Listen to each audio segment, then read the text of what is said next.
We are descendants of the Speakers of Eld, and I myself am the latest to inherit the role. Even as we do our utmost to ensure our people's welfare in our adopted home, it has ever been our duty to find a means to return whence we came.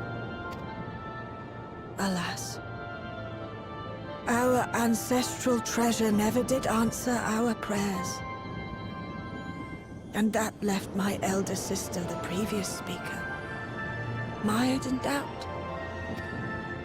It was then, when she was at her most vulnerable, that preservation reached out to her. The key is none other than that relic, and it has been in the safekeeping of our people since time immemorial. Yes. When lightning threatened this world, we attempted to use the key to flee again, like our ancestors once did. Alas, no matter what we tried, we couldn't invoke its power. We had all but given up when Preservation approached us with an offer of partnership.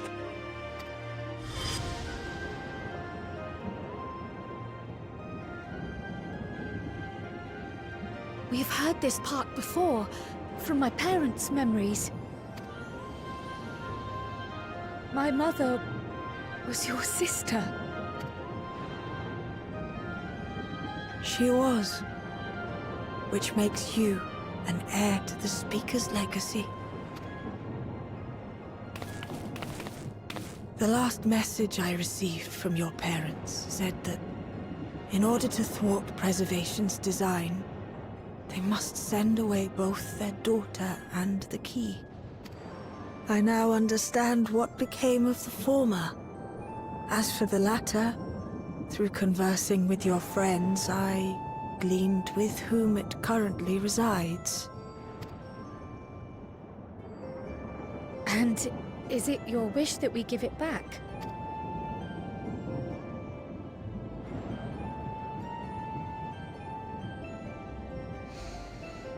We Milala are the people of Treno now. Here is where we've put down our roots. The moment Elila relinquished the key, she relinquished our claim to it as well. But be that as it may, my sister gave up not only her life, but her darling daughter, to prevent its misuse. It is my duty to ensure that its new bearer is worthy. So, should it answer your call as it never did ours, how would you use the key's power?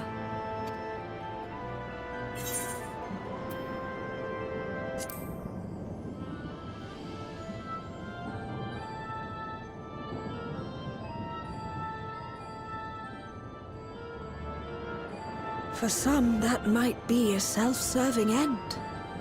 But your deeds are proof that I needn't worry. And what's more, there's your friendship with my niece. I dare say that speaks well of your character. By the by, do you have any records pertaining to the key here in Treno? Would that we did. But Delilah took everything with her when she joined Preservation. If aught remains, it would be in Alexandria. And so we find ourselves returned to our original course. Shale may have made some progress. Perhaps it's time to bring our visit to an end.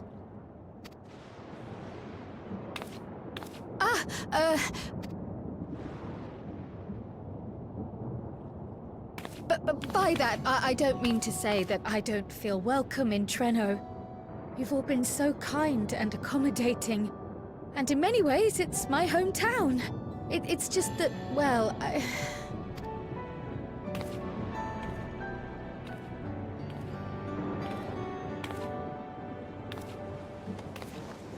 It's all right, my dear. It is true that some feel bound by blood or birthplace, but I don't believe that your parents would have wanted that for you. They devoted their lives to understanding the key so that future generations would not be burdened by it. As we have chosen Treno, so too should you choose the place you call home. A place where you can bloom and grow with fearless joy. I will.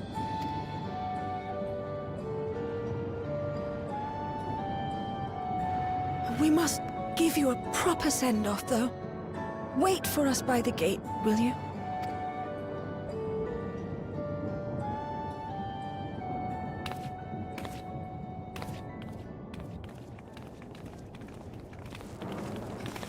A word of caution, Keeper of the Key.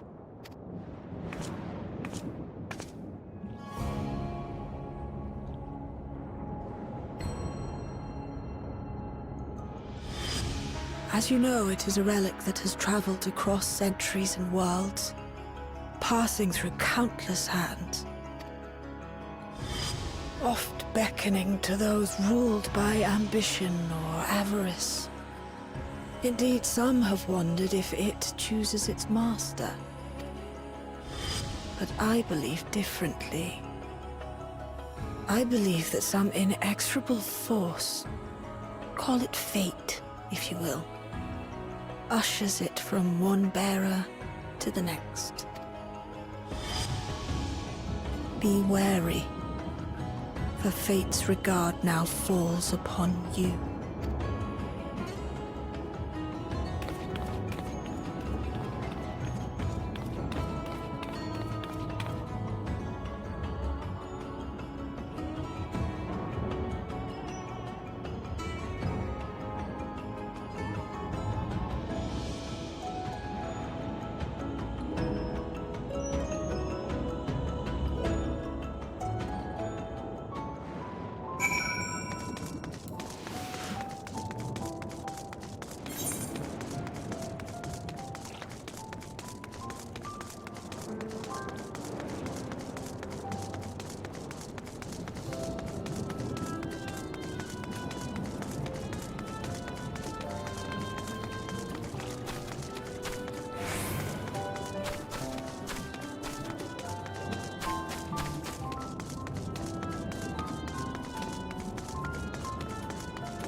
Thank you all for everything.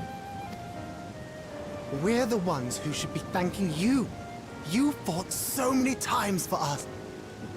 I've tended to the people's immediate hurts, but see that they receive appropriate care as they recover.